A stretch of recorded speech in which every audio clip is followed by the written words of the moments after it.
So Arya, these past couple of weeks have been really hectic in Iranian football, and not for the good reasons. Yeah, no, we've had issues, obviously, with the head coach who was initially uh, relieved from his duty, was sacked, and then he was brought back by the federation.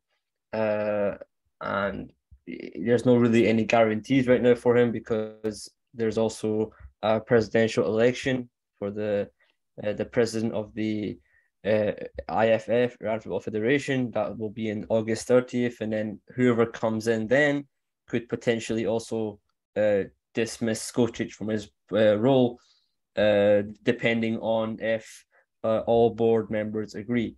And at this moment in time, I think it's difficult to see any kind of unity in this team because of the players, of course, dividing from social media. They had some disagreements, let's just say, and it doesn't seem like there's a lot of unity in this team at this moment in time. For our World Cup preparation, the way it's going, it's not looking good at the moment. Compared to our opponents in Group B, who are preparing quite well. And they're doing well in terms of getting good friendly matches. We've only had one game against Algeria since our last qualification game against Lebanon, so I don't see how we can be well prepared for this World Cup from now. Of course, September we'll have one more camp. We have to play 2 friendly games in that camp. Whether that actually happens, it's hard to say with this federation. But we'll see. And I think only the federation have themselves to blame. Of course, the players, the coaches have to take responsibility as well for a lot of this. But I think a lot of it comes down to the governing body of football in Iran. And yeah, it's not looking good just now. So even if Iran changes national team coach, they will have basically a couple of days to get prepared for the September window, and then to play 2 games, and then the next time they see each other, they will basically be in Qatar. Yeah, that's it. So they had this debate just after the last qualification game is Lebanon. People were saying, should he be sacked now because we're 8 months out and we can use this time wisely to bring in a new coach, let's just say, to prepare. But even then, I think it was too late to sack a coach. It doesn't make any sense because you're not giving that new coach any time to do anything, to implement anything. The federation initially they brought in Skocic on a short-term basis. They didn't bring him in for a long-term. They had the vision that he maybe wouldn't have done as well as he did in qualification, but ended up doing really well, winning all the games pretty much, only losing to South Korea and drawing against South Korea at home. And because of that success he had in terms of results, performances weren't great, but results were really good. Because of that, I think the federation felt pressure to keep him by the media, by themselves even, and they didn't take that initiative to maybe bring in someone who's at a better quality or better level. That's not to say that you should be sacked anyway. I'm not saying you should have been sacked, but I think their vision from the beginning was to actually get rid of him and then bring in someone else, but he exceeded expectations. So because that didn't happen, they couldn't sack him earlier on. He stayed on, and then I think the quality of the team had decreased quite a lot when we reached those kind of games against South Korea. And I think at this moment in time, it's too late to sack him. So basically, getting Skocic was a bit of a surprise to start with. I mean, Iran is not strange to hiring Croatian managers, not at all. They had 5 of them already, and some of them were very successful.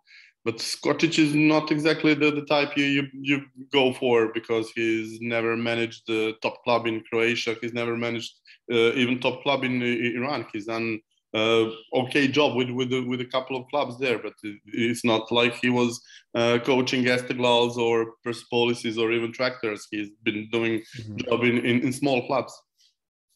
Yeah, he spent a lot of time in Iran. I think he coached. Obviously, he coached in Croatia for a little bit.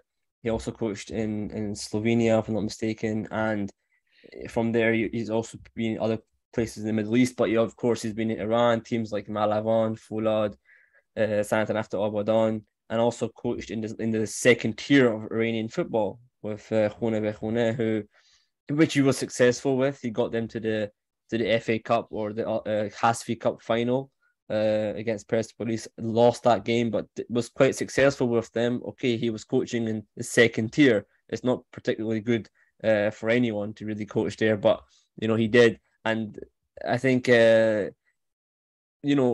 he's not the kind of coach that you would expect this team to coach at a high level, or Iranian football wouldn't necessarily pick him as the head coach of the national team. But he was brought in for this reason, that when we were under Mark Wilmots, we had to bring in someone new, because there was a very short amount of time. We lost games to Iraq and Bahrain. We were in kind of desperate need of someone just to kind of turn it around for us and just get us through these qualification games, because this was the early qualification games. It wasn't even the last stage of qualification that we had lost 2 games in.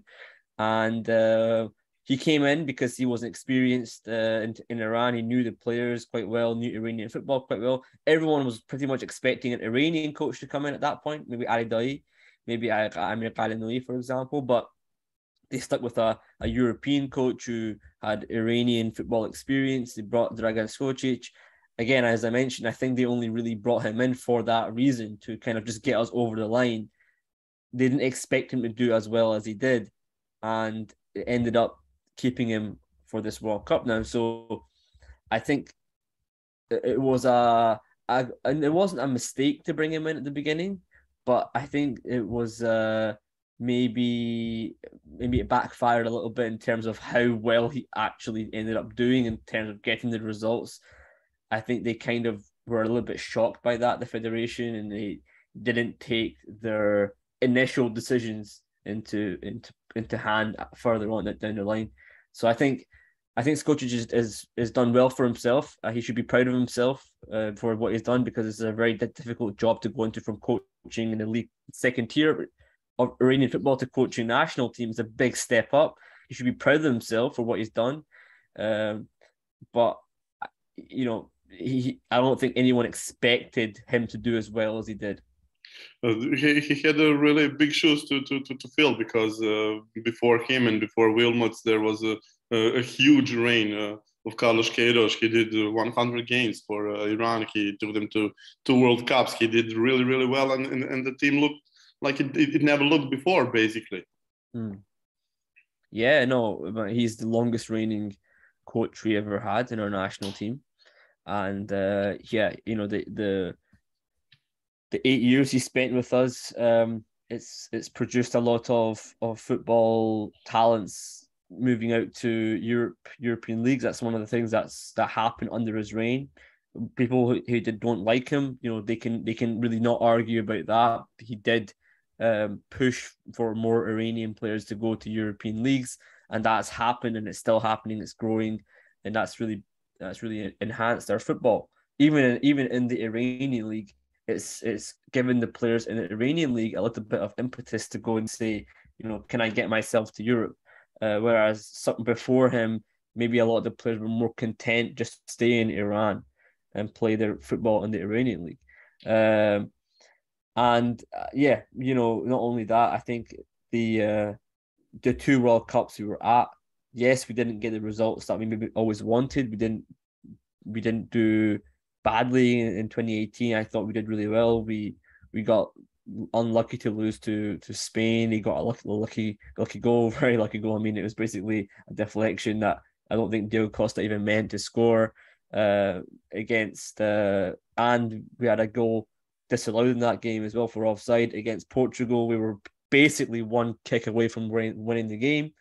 If things had gone our way, we probably would have won both games, And of course, against Morocco, we got a lucky a lucky goal. We were lucky in that game to win, but I think, had things gone our way, we could have beaten Spain and Portugal as well. So, I think overall, Queiroz's reign was very important for our football. Whether it was good or bad, that's for everyone to have their opinion. I thought it was very good for our football. I think it was successful, and it made us better than what we were before he joined. So that's all you can really ask of a coach. So how do you see the strength of the squad compared to 2018? Because before the 2018 World Cup, Iran was very in a very good shape. They had many good players in form. At this moment, it seems that some of them are not in the same form as they were before. And I think that there is a huge difference in quality before the attacking part and the defending part of the team. Yeah, well, of course, yeah. Some of the players, yeah, they lost form. Some of them actually have gained form. Players like Taremi, who, when he was in 2018 World Cup, he wasn't even playing he was playing in Qatar still. He was still not even in Europe. So players like him, now he's progressed so far in his career. So he's one of the players who's actually developed along a lot. There are some players who have regressed for sure. Players like Jahan Bakhsh, who his career has very much taken a back step since he left Brighton. He went to Feyenoord, and I think he made the right choice to go to Netherlands again and play his football in the Eredivisie, but it hasn't really worked out for him on an individual basis. His club's done really well. Feyenoord have really done really well. They got to the Conference League final, but himself personally, I think he can't be too happy with how he's done. But hopefully he was really good for us in qualification. So that on a personal level, that's still important for him that he's doing well in qualification. Yeah, the players have been scoring way more goals now than they have been scoring heading to 2018. I mean, for Iran, not for their clubs. No, for the clubs, yes, some of them really haven't been performing as well. It could be down to a number of things, again, it could be down to what is going on in the national team. It maybe isn't. It really just could be on a personal level. The players are not working as hard in training, or they're not developing their careers properly, not making the right decisions. Maybe you can bring up people like Izzatullahi, who is one of our most important players. Of course, he had many injuries, even leading up to the 2018 World Cup, but maybe hasn't made the best career choices. Maybe he has. Maybe financially speaking, it's been good for him, but in terms of developing his career, not the best. Defense is the same. We've had a lot of issues there. Pro Ali Ganji was one of our most important players under Carlos Queiroz's reign. He hasn't really been existent, over the last couple of years, just because of injuries and, playing his trade in China. Hasn't really been under the radar as much. Obviously, that's allowed players like Hossein Kanani to come through, and Khalid Zadeh to come back, since he was pretty much blacklisted by Carlos Queiroz, and Majid Hosseini is now still in Europe. So yeah, there's been a lot of shift in all kind of aspects of the team. Even guys like Milad Mohammadi, who again was very important for as a left back. He played his when he was at Ghent. He was one of the most important players for them as well. But his career has definitely regressed since going to Greece in AEK Athens. So yeah, there's been that kind of mixture of up and down between the squad. So how much does the strength of Iranian league help? Because we are blessed to watch a lot of Asian football in Balkans. We can watch Asian AFC Champions League. We can watch AFC Cup. We see we can watch Asian qualifiers as well. So we see that a lot of good clubs play in Iranian league. We saw that Persepolis has played twice in Champions League finals. Does it produce enough good players for the national team? Yeah, I think it does. I think it's always produced good players for the national team. Most of these players have played in the Iranian league. Maybe a couple haven't, like Salman Ghodus, for example, played in Sweden. But most of the players have played in Iranian league, and they've moved to Europe, for example. The only issue with the Iranian league really is the standard of football when it comes to just playing against teams who are mid-table and lower table. Of course, teams like Esteghlal Perspective always going to have good teams, always going to have good players, but teams like Paycon and can't even name any other teams. Nasser, Mazandaran. All these teams are just kind of mid-table, not really that impressive. The quality isn't very good there, and it does affect the rest of the teams as well because they're not really playing against good opposition. And a lot of these teams are not really well coached either. They just aren't. That's just my opinion. I think the coaching out in Iran isn't particularly good. Yeah, people from Balkans often complain when they move to Iran to play. Yeah. On tactical level, the league is very poor. Well, if you ever watch the Persian Gulf Pro League matches, you'll see like very little time is the ball in midfield. Most of it is passed in the defense, and then can we get it to the strikers as soon as possible? There's not really anything in between. There's some teams who have that. Esteghlal last season showed a little bit of that.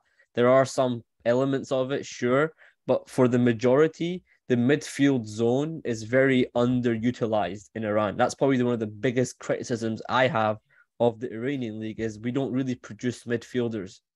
Even if you look at the current national team, we only have really maybe 3 or 4 quality midfield. And when I say the word quality, I mean like quality for the Iranian national team. Players like Saeed, of course, very good player. Ali Karimi is still playing in Kayserispor back this season. Ahmad Nourlahi now he's moved to the UAE. I wouldn't really consider him a quality player, but he's obviously someone who works really hard and gets in the team quite regularly. But there's not really that many quality players. Obviously, like guys like Omid Ibrahimi, Ehsan Hoysafi, they're a little bit older. They've obviously got some quality, but they didn't really become anything special in their careers. And I think a lot of that is down to the lack of the element of care given to the midfield zone in Iran. You look at the young players we have, players like Khoda Bandelu, Yasin Salmani, they're very talented players, but how far are their careers going to go? Because that midfield position in Iran is very underutilized. So how much are they going to improve as a player in that league? So I have another question about Iranian league because Iran has really been underwhelming in youth competitions compared to what people might expect from a country which is football mad, which has long football tradition, and it's 100 million people there. So in youth competitions, there was that quarterfinal of under 17s a few years ago, and one of the guys has made it to the national team by now. But it's really not enough compared to what we might expect. Yeah, is that one where it was like Iran against Germany and Canada? Yeah, you're right. Only Alayar Saadmanesh has made this national team. He's playing in Hull City just now. Really, a lot of those players like the Tosh Shariati, Muhammad Sharifi, a lot of them haven't really progressed their careers. Of course, there's guys like Younes Delfi who was playing in Croatia quite recently, but even him, he's had a lot of injury issues, and right now he's a free agent. So that team was very successful. They had a very good coach, Abbas Chamanian, who really wanted to stamp down his approach to how they play. He, from what I've been told, really wanted them to play a certain way. He wanted them to be a really strong counter-attacking team, win the ball back really quickly. Can we go and score goals as fast as possible? And he spent 2 to 3 years just training on that with that team constantly and honing down that tactic. And the players would be able to perform it almost with their eyes closed because they were so well tuned with this tactic by the head coach. Whereas I feel like, as I say, that kind of level of detail is limited in Iran. The young players can develop that, have a lot of time, but I think when you get to the senior level, that kind of level of detail and care to keep producing a certain style of football on a consistent basis, it kind of goes out the window because a lot of it comes out to results and money, and are we getting can we get the best players? Can we get players who are very experienced, who can bring in a lot more shirt sales and all these kind of things? And I think this is the problem that Iranian football has, is they rely on external factors to encourage how they play the game. So I think it's a problem. They have to figure out. I hope that the next generation of young players are going to be in the national team, but it's not guaranteed just now. Do you think that perhaps a huge Iranian diaspora is underutilized? You mentioned Saman Ghoddos. We watch him in Swedish league. We've been watching him in Premier League as well. But apart from him, Iran has 4 million people worldwide at least, right? So we would expect them to have many more players coming from abroad, coached in Germany, in Sweden, and in places like that. Yeah, no, it's a good observation for sure. Come back to Carlos Queiroz, he spent a lot of time actually looking at players from abroad, bringing in players from Sweden, players like Omid Nazari, who played in the Swedish second tier, I think it was. And, there are a lot of players who came in. Steven Betashour from the US, Daniel Dovari from the German Bundesliga for a little while. He also played in the second Bundesliga. There were players who came in under his reign. A lot of them weren't particularly impressive. Daniel Dovari was good by all accounts. He was playing in the Bundesliga. He played against Bayern Munich, was quite good. But when he came to the national team, wasn't particularly impressive. It could be down to the communication. He didn't speak Farsi. I think that's very important. You're saying there are 4 million Iranians living abroad, but how many of them can actually speak Farsi? That's not a criticism. That's just my opinion. And I think, yes, in today's game, a lot of those national team players can speak English, and the communication isn't a problem. So maybe it's good time to start looking back at that, and can we bring in more of these diaspora? But I think we aren't really producing that many players abroad. There are players like Tafazoli, who was playing in the championship and also was in the League One as well at some point in his career.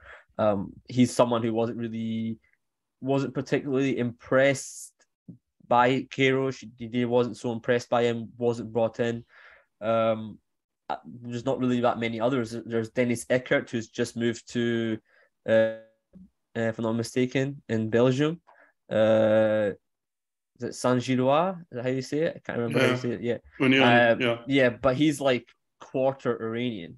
So, how does he get his passport? These kind of things, the passport situation, the bureaucratic things also come into it. So we'll see what happens, maybe in the future. It's a really interesting thing, because when you look at the career of Carlos Queiroz in Iran, it really reminds me of what Jürgen Klinsmann has done in the United States. A lot of the moves are really similar. So in this World Cup, Iran will play against United States again after 24 years. Yeah. One of the two World Cup victories was against the Americans. They will play Wales, which is a really great tournament team. They have done really well in 2016 and in 2020, and it will play England as one of the tournament favorites. So it's a tough group, but it's easier than 2018, because back then it was two huge teams in a group, and nowadays there is a place to go by with England, supposedly. Yeah, tough group. England are the favorites for sure. They're gonna try and get that first spot. I think they're even gonna try and go for the title. For the World Cup title. So I think they have their objectives. They have their ambitions. And they're a very strong team. So I think anyone who plays against them is going to have a difficult time. Iran. I suppose you're not a big fan, since you're Iranian living in Scotland. So obviously. No, I mean, for me, I think the English national team is good. I don't have any issues with them. I think being from Scotland, yes, there's some kind of little bit of grudge, of course, with them, but I'm not so fanatical about it, But no, you're right. I think the English national team are a very controversial team. They've always been a very controversial team, but I think they're really really strong team. So I think that anyone who plays against them is going to struggle. The US national team is a team that has very young players, as you said, playing all over the world, a lot of diaspora as well. Whether they can be successful in this World Cup is tough to say because US hasn't been to a few World Cups now, and it's also difficult to say because in qualification they were quite poor. It wasn't a good qualification for them. So how much are they going to be? How impressive are they going to be in this World Cup? I don't know. It's hard to say. It's kind of difficult to really put your finger on it. Whereas Wales are a very successful team by all accounts. They've been successful over the years. They got to a Euro semi-final. Of course, they didn't qualify to the World Cup, but they've been doing quite well overall as a country. So I think guys like Gareth Bale and Aaron Ramsey are going to try and carry this team, and they've got a lot of experience. So we'll see how they do. But I think Iran, in my opinion, on their best day, when they have good preparation, should be beating USA and Wales, in my opinion. Whether you can disagree with that. I think we should be beating USA and Wales on our best day. But without that preparation, without our team being united, it won't be as easy as we would expect it to have been if we were prepared well. Yeah, historically, any Asian team trying to go through to the next phase of the World Cup had to go through over one of European or more European sides. If you have to choose, I suppose that Wales is not a bad choice of a team to beat. Yeah, for sure. Look, I think again, when we were coming up to the Ukraine and Scotland game, Ukraine looked very impressive, and I actually thought Ukraine would qualify. I thought they were going to qualify because they looked very good against Scotland at Hampden, but Wales beat them.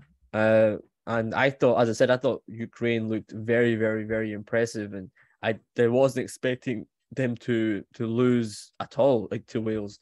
But Wales looked comfortable. Yeah, they got a little bit lucky as well, but they won.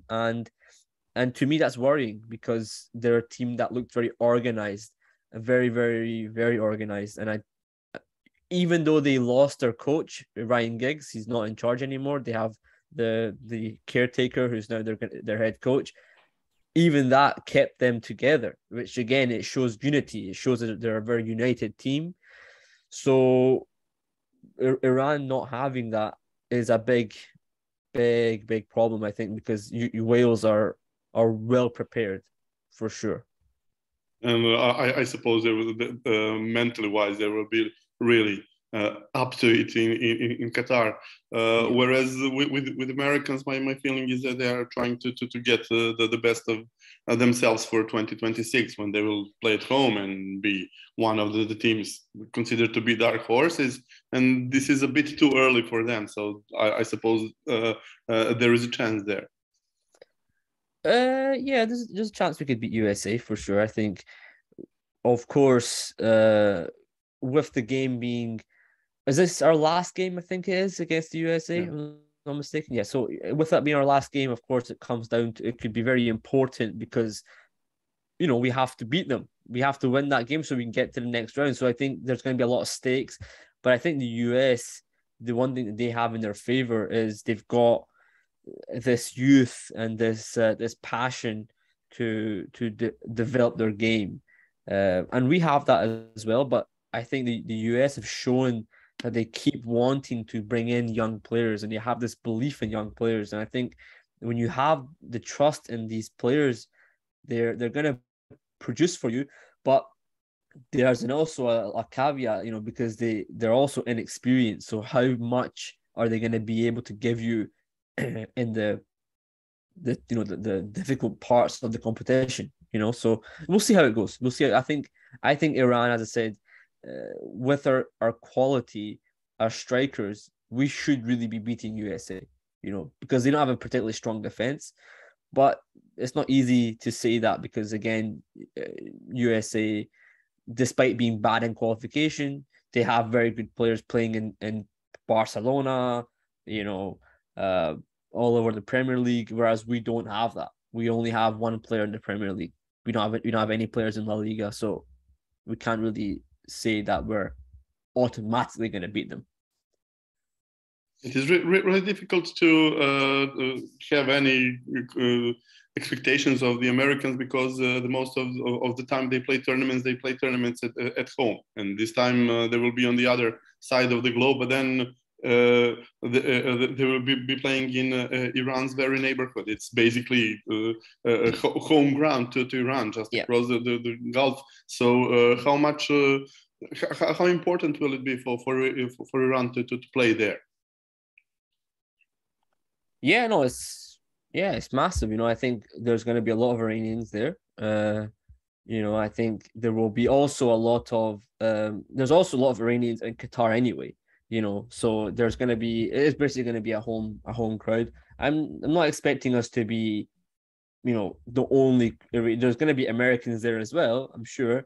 But at the same time, it's going to be massive for us. This was the only World Cup, in my opinion, that we should not have missed out on, because if we missed out on the Qatar World Cup, we've missed out on a massive opportunity. If we play in, I don't know, in Brazil or Russia, of course it's still good to be there, but it's not a home crowd. There's not always that many Iranians. There was, but not as many as there could be in Qatar. So there's the home advantage potentially could be on our side.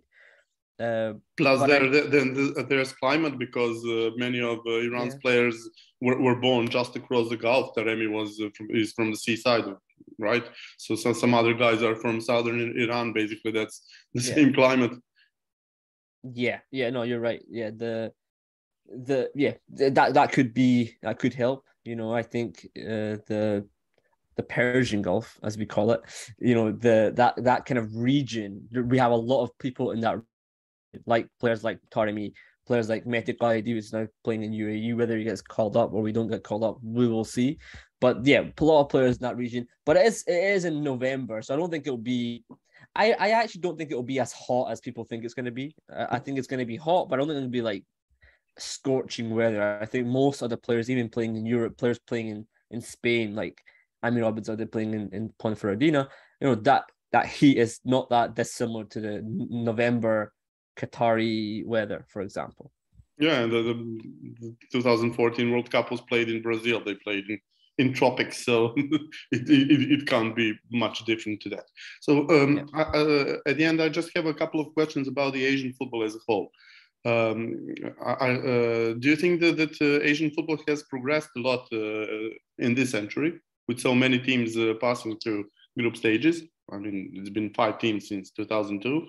And do you think the way the qualifiers were set were helping? Because nowadays we have a top 5 teams in Asia who consistently go to the World Cups. And do you think that it was enabled by the way the qualifiers have been organized with these 2 groups at the end, with 10 or 12 teams being consistently there? I think the qualification format hasn't really changed that much. I don't think it's changed too much since the last World Cups. But as a whole, Asian football has definitely improved. Even teams like Hong Kong and Vietnam and Cambodia, even these countries are improving their games. We see guys like Keisuke Honda coaching Cambodia. All these are improving, and it's only going to be better for Asian football as a whole. Whether that's from grassroots level or the national team, everything is looking to improve. I think it's good. There's a lot of money being invested in it as well. Qatar, of course, is now massively investing in their football. UAE similarly. China, Japan as well, of course, always going to be investing in their game. So that's good as well. But also, I think coming to the national team level, teams like Japan, I think there's no doubt they've got quality all over their team. South Korea is the same. But the question now is, as you're saying, how can they go out and start competing against other continents? Like, can a team like Japan comfortably beat a team like Wales, for example? I think they could, but how good do they have to be to consistently get to that level? Because Wales have players in the Premier League, they have players in the Championship, and those players are getting high-level football all the time. Whereas Japan, the J League isn't too bad, but it's not like the players are getting high level. So now it's about how can we enhance high-performance football in these countries? Because I think from grassroots level, maybe barring Iran, because the grassroots in Iran is shocking, but a lot of these countries are doing quite good on a grassroots level. So how can they start to enhance that, to make that be redeveloped into high performance? So I think there's still a couple of at least another decade to go for that to happen. The thing about Japan is that when they progressed at the World Cup, and it's happened 3 times already, they always beat at least one decent European side, because they beat Poland to the last in the last World Cup. They beat Denmark in 2010. They beat Russia in 2002. So it is possible.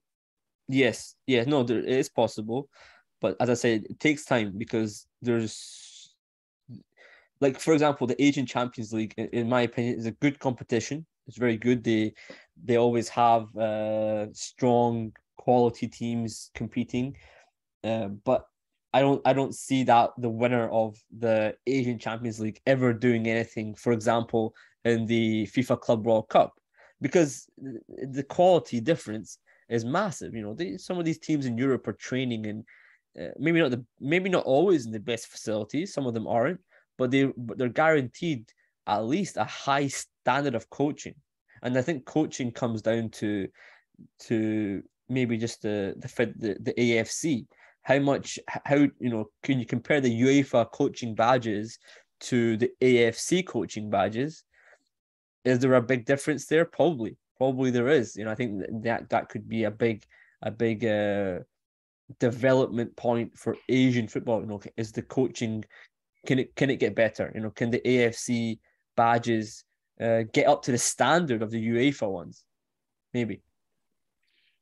So Arya, thank you for this conversation. It will be very good to have an intercontinental guest for the first time on my podcast, and I hope we'll talk again sometime around the World Cup.